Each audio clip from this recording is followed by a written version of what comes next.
Liberando sus frenos. Hace muchos años, cuando comencé a estudiar las emociones negativas, el punto más crítico que descubrí fue que no se puede hacer ningún progreso hacia la salud, la felicidad, el amor y el cumplimiento del potencial mientras se insista en mantener intactas las emociones negativas. Y lo único bueno de las emociones negativas, si es que tienen algo de bueno, es que las emociones negativas no son permanentes. Lo dice hasta Sigmund Freud, no hay un lugar permanente para las emociones negativas en el subconsciente. En otras palabras, son visitantes indeseados. Son hábitos negativos o patrones de respuesta negativos que pueden eliminarse, y el punto inicial para eliminarlos es entender de dónde vinieron y entender cuáles fueron los factores causales, volviendo a la niñez temprana, que desencadenó el desarrollo de las emociones negativas y nos han dado como adultos una predisposición a ser negativos de una u otra forma.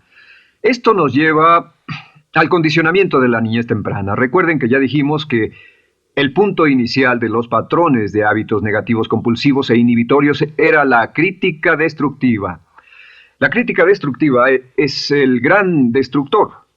La crítica destructiva destruye a las personas en su interior y las deja caminando en círculos por fuera. Muchas personalidades han sido minadas y destruidas, mucha autoestima ha sido puesta de lado como resultado de la crítica destructiva más que cualquier otra cosa que podamos imaginar. La crítica destructiva es el gran asesino. Ahora, ¿por qué es eso tan malo? Sabemos que los niños en sus primeros años y al ir creciendo tienen una necesidad tremenda de amor y aprobación de sus padres. De hecho, muchos psiquiatras y psicólogos han dicho que la razón número uno de la enfermedad mental en los adultos es el retiro de amor o el amor no expresado. Sabemos que cualquier persona con prestigio, una persona que es importante para un niño, tiene un impacto enorme en ese niño, y los niños hasta la edad de 6 años tienen muy poca habilidad para discriminar entre una crítica válida y una crítica inválida. Lo que esto significa es que todo lo que diga un padre o un pariente mayor o una persona mayor, cualquier cosa que diga una persona de prestigio o una persona importante para un niño es aceptada como cierta. Es aceptada como una representación válida de la realidad. Si una madre dice eres un niño malo, o si un papá dice eres flojo, si alguien dice no eres dependiente, o si alguien dice que somos estúpidos o tontos o feos, el niño no tiene capacidad alguna para discriminar entre lo válido y lo no válido. Ese niño acepta eso como una verdadera representación de la realidad. Va más allá de la mente consciente, va directamente al subconsciente y ahí se queda. Muchos de nosotros como adultos aún estamos viviendo en base a la información negativa que recibimos cuando éramos niños. Y después como adultos, ¿qué decimos? Pues decimos así es como soy, o siempre he sido así, o algunas personas dirán, pues es de familia, tu padre era así, los hijos son así, tu madre era así, etc. ¿De dónde viene? Nada de estas cosas es de familia. Por ejemplo, cuando estaba creciendo, mis padres habían sufrido la depresión y la depresión les produjo un impacto enorme. Y cuando hablábamos de comprar algo, lo recuerdo muy bien, mis padres se ponían muy tensos y decían, no podemos pagarlo, no podemos pagarlo, no podemos pagarlo, no podemos pagarlo. Tenían una mentalidad de carencia, esta mentalidad de no podemos pagarlo toda su vida.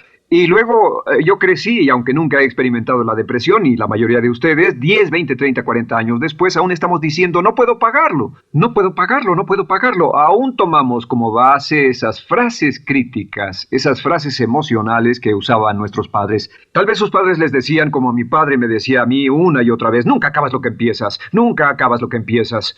Nunca acabas lo que empiezas. Eres un flojo, nunca acabas lo que empiezas. Y cuando fui adulto tuve muchos problemas para acabar lo que empezaba. Al acercarme al final de la tarea, comenzaba a sentirme ansioso y buscaba cualquier excusa por posponerla o retrasarla. El segundo factor que nos predispone a emociones negativas es la falta de amor. Sabemos que las personalidades de los niños se desarrollan al grado en que reciben una alta calidad y una alta cantidad de amor de sus padres. Existe una relación de 1 a 1 entre la cantidad de amor, la calidad de amor y una personalidad sana. Ese amor negado o la privación de amor es la causa clave de la infelicidad, la negatividad y la enfermedad mental en los adultos. Para que un niño se sienta realmente amado, el niño debe tener padres con buenos conceptos, y la mayoría de nosotros tuvimos padres que fueron víctimas de sus padres, que a su vez fueron víctimas de sus padres. Un escritor famoso dice que todo el mundo es víctima de una víctima. Todos son víctimas de víctimas. Nuestros padres quisieron criarnos de la mejor forma posible, pero ellos mismos fueron víctimas de víctimas. Y para que un niño se sienta realmente amado, deben existir tres condiciones. La condición número uno es: los padres deben amarse a sí mismos. Los padres deben amarse a sí mismos. Recuerden, nunca le podrán dar más amor a otros que el que sienten por sí mismos. Si no se aman a sí mismos, no pueden amar a sus hijos. Si tienen un poco de amor por sí mismos, deben difundirlo en sus hijos. Si tienen poco amor por sí mismos y es absorbido por sus esposos, entonces, a veces, aunque deseen amar a sus hijos, no tienen amor que darles. Sus padres querían amarlos y en muchos casos no tenían amor para darles, y eso es porque nunca lo recibieron cuando crecieron. El segundo requisito es: los padres deben amarse mutuamente. Para que un niño crezca sintiendo confianza en sí mismo, crezca sintiéndose amado, a salvo y seguro, debe crecer en un ambiente donde los padres se amen. No hay nada que le dé más temor a un niño que crecer en un hogar donde los padres peleen entre sí, donde los padres no se amen, donde haya dificultades, porque el niño siempre tiene una tendencia, primero que nada, ser una víctima, pues al niño se le grita y se le vocifera, y entonces cree que la razón por la que mamá y papá pelean es su culpa. Ahora, una investigación interesante: como hay muchas familias de un solo padre, la investigación interesante muestra que cuando uno de los padres se va como resultado de una separación o un divorcio, los niños que quedan invariablemente están convencidos de que la razón por la que el otro padre se fue se debió a algo que él hizo. Y es importante que si un matrimonio o una relación va a terminar y uno se va a ir, que el padre que se quede les diga a los niños una y otra vez que la razón por la que la relación no funcionó no tuvo nada que ver con ellos. Solo tuvo que ver conmigo y con papá, conmigo y con mamá. No tiene nada que ver con el niño. El niño necesita oírlo muchas veces antes de que se sienta confiado y seguro. Y por supuesto, siempre es mejor que un niño sea criado por un padre que lo ama que por dos padres que no se aman. Una tercera condición que debe cumplirse si no quiere que exista la falta de amor es que los padres deben amar al niño. Los padres deben amar al niño. Bueno, esto parece muy obvio y muy lógico. La verdad es que, y esto es lo más difícil para usted y para mí como adultos, que ni siquiera lo pensamos, que es posible que nuestros padres no nos quisieron. No porque no lo intentaran, querían amarnos y tenían la intención de hacerlo, desde luego, etcétera, etcétera, pero simplemente como tenían conflictos mutuos y problemas sin resolver con sus padres, y sufrieron la guerra y la depresión, tenían que hacer carrera y otras responsabilidades, nunca lo lograron totalmente. ¿Entienden? Esa fue la dificultad. Lo deseaban, pero nunca lo lograron. La única forma en que puede amarse a un niño es pasando una gran cantidad y calidad de tiempo con el niño. Tiempo en gran cantidad y calidad con el niño. 10 minutos al día no bastan. Los niños se consideran valiosos según el grado en que las personas más importantes en su vida pasen tiempo con ellos. Si las personas más importantes en su vida, sus padres, solo pasan poco tiempo con ellos, los niños concluyen que la razón para ello es que tienen muchos defectos, que hay algo esencialmente malo en ellos y que por eso sus padres no pasan más tiempo con ellos. Los niños no piensan con la razón, lo hacen en forma emocional. Solo piensan: mi padre está aquí, me ama, y si no pasa tiempo conmigo, él o ella no me aman. Y si cualquiera de esas tres condiciones existió o más cuando estaba creciendo, los padres no se amaban a sí mismos o no se amaban mutuamente, o tal vez no lo amaban porque nunca lo lograron, aunque querían. Entonces usted debe haber crecido en conjunción con la crítica destructiva que se llama culpa. ¿Y qué es la culpa? Pues simplemente la culpa es un sentimiento de no valer mucho. ¿De dónde sacamos este sentimiento? Lo obtenemos cuando continuamente gente importante nos critica en nuestra vida y simultáneamente no nos dan el amor que necesitamos. Sentimos que no valemos mucho o que no valemos nada. Y un sentimiento de culpa nos lleva a un sentimiento de falta de mérito, falta de valor y culpa. Y esa culpa, ese sentimiento de falta de mérito, es el mayor problema del siglo XX, la principal fuente de enfermedad mental. Es la fuente principal de los problemas en las relaciones, la fuente principal de enfermedad psicosomática, la fuente principal de la mayoría de los problemas que afectan a nuestra sociedad. Es el profundo sentimiento de culpa y falta de mérito que se expresa o se esconde en los pensamientos o en la actitud: no valgo suficiente, no valgo suficiente. No valgo suficiente. Ya hablamos de la autoestima y de lo importante que es. La autoestima significa me quiero mucho, me quiero mucho, me quiero mucho, me quiero mucho. Las personas que han sido criadas con críticas destructivas durante su vida no solo no se agradan a sí mismas, no sienten que sean lo bastante buenas para nadie, y en muchos casos están llenos de odio por sí mismos. Se odian a sí mismos, se autocondenan o se detestan, y verán que esto sale en sus conversaciones y sale en sus relaciones con otras personas.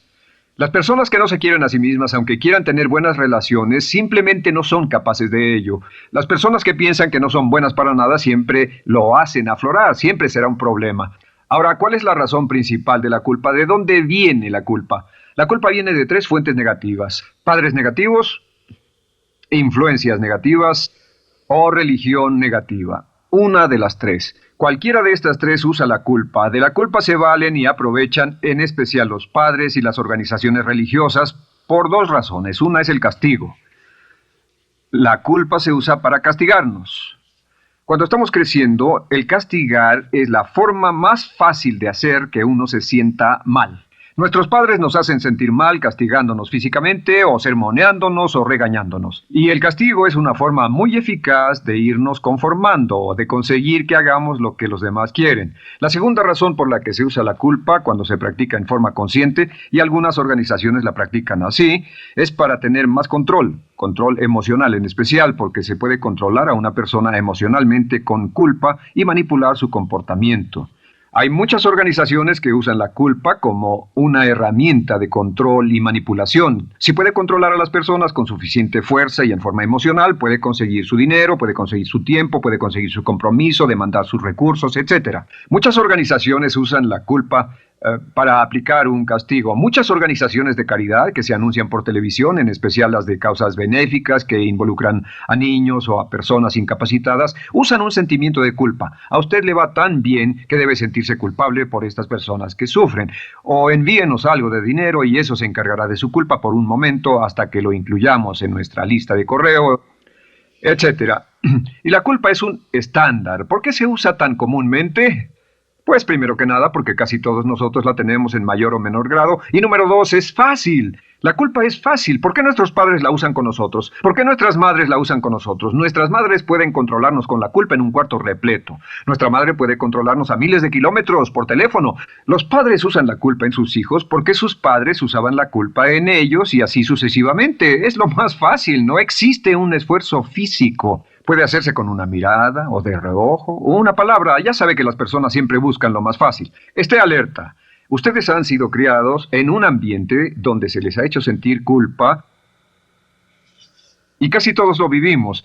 Debemos entender que la culpa es como una letrina o bacterias emocionales negativas que se colocan en la raíz de su psique o su subconsciente y activan todas las demás emociones negativas: furia, odio, envidia, resentimiento, frustración y duda, temor, etcétera. Las crea y las activa a todas, y la forma para en realidad deshacerse del centro es exorcizarlo, extirparlo. Y es lo que vamos a hacer el resto de esta sesión. Primero, ¿cómo podemos saber si nos criaron con sentimientos de culpa? Bien, a esto le llamamos la manifestación adulta de la culpa. Manifestación adulta de la culpa. ¿Puede saber, probándose a sí mismo, cuánto de esto tiene? Número 1. La manifestación adulta de la culpa es que tiene sentimientos de inferioridad, sentimientos de inadaptabilidad y de no merecer las cosas. No siente que merezca que le pasen cosas buenas. Si una persona ha sido criada con crítica destructiva y se le hace sentir culpa, entonces cuando logra éxito, aún con un tremendo esfuerzo, tiene una tendencia terrible de sentir que no se lo merece. A esto se le llama, por cierto, temor al éxito. El temor al éxito es solo otra forma de decir que la persona que ha estado condicionada a pensar de sí misma como poco valiosa o no lo bastante buena, se siente muy incómoda cuando experimenta el éxito. Se siente muy tensa y a disgusto. Realmente si sienten demasiada tensión comienzan a aspirar cocaína, a beber demasiado alcohol, se enredarán en comportamientos autodestructivos, tendrán una sensación tremenda de ansiedad, como si alguien fuera a descubrir algo de ellos. Hay un libro en la librería que dice, si me está yendo tan bien, ¿por qué me siento como un impostor? Tienen el llamado síndrome del impostor. ¿Alguna vez ha tenido éxito en algo y la gente ha ido a usted a decirle, vaya, hiciste un excelente trabajo, o eso es maravilloso, aunque haya sido muy duro para usted, y sintió que los demás iban a descubrir, siente como que, es decir, que iban a descubrir que realmente no es bueno, que solo fue un fraude, solo un accidente, y por supuesto es lo que dice, fue coincidencia, fue un accidente, la verdad, no sé ni cómo lo hice. Hacen todo lo posible por huir de ese sentimiento de inferioridad y de no merecer las cosas. Estén muy alertas. La segunda manifestación adulta de la culpa es la autocrítica destructiva. Hay una línea de un gran poeta que dice, aquellos a quienes se les hace mal, hacen mal a su vez. Los niños a muy temprana edad, a veces a la edad de 2 o 3 años, comienzan a menospreciarse, se desgarran, hasta se golpean y se castigan físicamente si se les critica demasiado. Siempre dicen el equivalente de no valgo suficiente o no soy muy bueno, y se castigan a sí mismos. Y la crítica destructiva es un síntoma real de un sentimiento escondido de culpa e insuficiencia. El número 3 es que fácilmente manipuladas por la culpa, las personas pueden jalar sus cordones de culpa en forma muy simple. Realmente vemos que existen dos tipos de personas en el mundo, los lanzadores de culpa y los receptores de culpa. Invariablemente, estas personas se atraen mutuamente. Y por supuesto el lanzador de culpa es la persona que se identifica con el padre que lanzó la culpa y el receptor es la persona que se identifica con el que atrapó la culpa. Pero los lanzadores y los receptores de culpa se unen, se equilibran perfectamente, se establecen y forman una nueva generación de lanzadores y receptores de culpa. Podemos decir que usted es fácilmente manipulado por la culpa, porque ha estado muy bien condicionado. Su jefe puede tirar de su cordón de culpa, una persona en un autobús puede tirar de su cordón de culpa, una sobrecargo puede tirar de su cordón de culpa. Esté muy alerta a esto. La cuarta manifestación de culpa es que usted la usa. Usa la culpa y culpa a otro generosamente. ¿Por qué? Pues si ha funcionado en usted, la hará funcionar en ellos. Le parecerá que es un intercambio, un trato muy justo. Usa la culpa y la culpabilidad y se convierte en la base de sus relaciones con los demás. Cuando algo sale mal, les echa la culpa a ellos. Algo sale mal, culpa a alguien más. En cuanto hay un problema, busca a quién culpar. Un experimento muy interesante con la cámara escondida hace algunos años, fue que hicieron una plancha de hielo y la pusieron en la acera sin que nadie los viera. No hacía mucho frío, pero lo hicieron y observaron cómo reaccionaban las personas cuando pasaban por ahí, cuando caminaban por ahí, llegaban a esa plancha de hielo, se desequilibraban y se resbalaban y lo primero que hacían era observar a la persona más cercana a ellos, enojados, verdaderamente furiosos, en otras palabras, buscaban a quién culpar. Y si no había nadie cerca de donde habían caído, se levantaban otra vez, miraban a su alrededor, no había nadie y entonces pateaban el piso, pateaban con fuerza y se iban. Nuestra tendencia natural cuando algo sale mal es buscar a alguien o algo a quien culpar, en especial si nos criaron con una culpa continua. Y la quinta manifestación es lo que llamamos lenguaje víctima. Ahora recuerden que hablamos sobre la ley de concentración. Dice, lo que siembras cosecharás. También dice, si usas lenguaje de víctima, mantienes viva la culpa, la refuerzas, la edificas, la cultivas, la utilizas. El lenguaje víctima es lenguaje como no puedo, no puedo, no puedo. Cuando dice no puedo, no puedo, no puedo, envía un mensaje a su mente subconsciente y la mente subconsciente comprende que está inhabilitado, que no tiene control, que es una víctima. Y cuando desea poder hacer algo, su mente subconsciente retroalimenta su mensaje y dice no puedes, no puedes. Y lo segundo que dice es tengo que, y otra vez no tengo control, no estoy a cargo. Pero existe otra expresión del lenguaje víctima que debemos evitar, y es esta, trataré. Trataré, sea lo que sea, trataré. ¿Qué significan las palabras trataré? Pues déjenme decirles qué significan. Significan voy a fracasar y lo digo anticipadamente para que no me vengan con represalias. En otras palabras, dice trataré de llegar a tiempo, pero lo que está diciendo es tal vez llegue tarde y no pueden reclamarme porque dije que trataría. Cuando una persona dice trataré, está disculpando su fracaso por anticipado. Si fuera al doctor y el doctor lo examinara, lo auscultara y le dijera, pues está en pésimas condiciones, tendremos que intervenir, debemos llevarlo al hospital ahora mismo, me sorprende que haya llegado aquí, usted dirá, bueno doctor, espero que haga un buen trabajo. Y él dice, trataré. Si él dice eso, usted seguramente buscará otro médico. O si va a un abogado, lo culpan de algo y va a un abogado y le presenta su caso y dice, oiga, va a defenderme, y él dice, trataré. ¿Qué está diciendo? Está diciendo, escuche, he estudiado el caso y por lo que veo no hay mucha esperanza, pero lo tomaré de todos modos. Trataré son los que tratan de conseguir que les pague por anticipado. Otro juego de palabras que no debe usar. Por cierto, con respecto a trataré, lo que debe decir es lo haré o no lo haré. No trataré. Si alguna vez en nuestro negocio tenemos un negocio muy activo, si llamamos a alguien y le pedimos alguna cosa o algún trabajo y dice trataré de conseguirlo para el viernes o trataré de terminarlo a tiempo, al instante sabemos que lo que quiere decir es que quiere sentirse libre, no comprometerse. Así que nunca dejamos que nadie se vaya con un trataré, debe ser hecho o no, y queremos obtener una seguridad. Si hace falta, nosotros lo hacemos. Cuando dicen trataré, lo que están haciendo es que se están lavando las manos. Esté alerta, la otra palabra es desearía. Dicen que un deseo es una esperanza o una meta sin energía detrás. Desearía. ¿Qué significa un deseo? Desearía significa que me gustaría tener algo, pero sé que nunca lo podré tener. Cuando dice desearía bajar de peso, ¿qué significa? Las palabras no dichas son, pero sé que no puedo. Porque no por las excusas que tiene y el metabolismo que tiene y los problemas, etcétera. Siempre hay razones por qué debe salir, etcétera. Desearía dejar de fumar, desearía estar en forma. Desearía.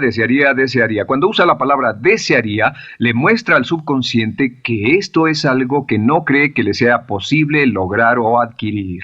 Entonces el subconsciente descarta completamente esto como meta y no le da energía, ni motivación, ni impulso, ni deseo de lograrlo. Así que esté muy alerta al lenguaje víctima. Esté alerta a la expresión sí, pero.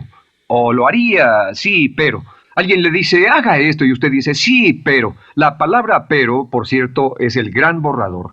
Si una persona le dice, podría incrementar sus ingresos o incrementar su rendimiento, ser una persona mejor o más feliz o bajar de peso o lo que sea, no importa, y usted dice, sí, pero, lo que está diciendo es que está borrando toda la aseveración que ha dicho antes. Manda un mensaje a su subconsciente que dice, no hay posibilidad y no hace esfuerzo, no otorga energía, no ejerce capacidad alguna hacia el logro de esa meta. Y las personas que han sido criadas con culpa tienen 5 cualidades o 5 manifestaciones de adultos. Una es que se sienten inferiores, se sienten inadecuadas, sienten que no merecen que les pasen cosas buenas. Estén muy alertas a eso. El número 2, se autocompadecen continuamente, usan la autocrítica destructiva. El número 3, usan la culpa y la culpabilidad en ellos y en otros. El número 4, son manipuladas por la culpa. Y número 5, usan lenguaje víctima. Así que, ¿cómo nos deshacemos de la culpa? ¿No es sorprendente cómo se aclara esto? Este pizarrón, todo se borra. Tengo una varita mágica cuando me voy a sentar al escritorio. Entonces, ¿cómo nos deshacemos de la culpa? Para deshacerse de la culpa...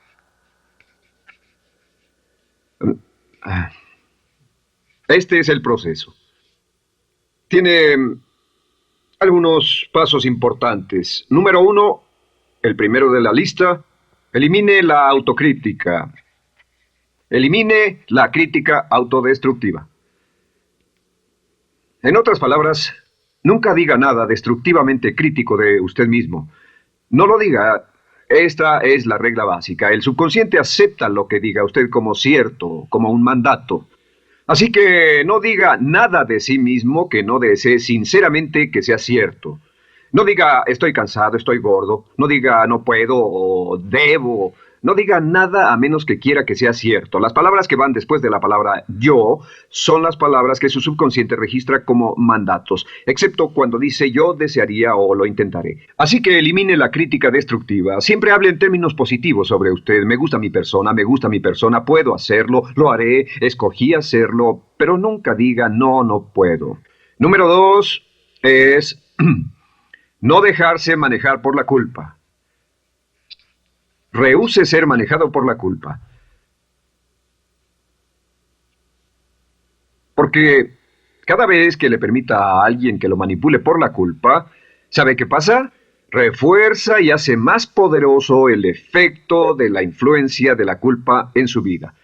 Cuando yo crecí, debo decir que yo crecí en una familia que estaba muy influenciada por la religión negativa. Realmente mi madre, Dios la bendiga, tenía un cinturón negro en el pecado e hizo un trabajo verdaderamente soberbio en ello. Y yo tardé en sobreponerme. Cuando me casé con Bárbara, ella también venía del mismo tipo de familia y recapacitamos. Hay una hermosa respuesta cuando uno de los dos caía de nuevo en los viejos patrones. Decía, no tratas de hacerme sentir culpable, ¿o sí? No tratas de hacerme sentir culpable, ¿o sí? Solo diga, no tratas de hacerme sentir culpable, ¿o sí? Y no deje que las personas lo manipulen usando la culpa. El número 3, no use la culpa o la culpabilidad y anuncie que no va a usarla.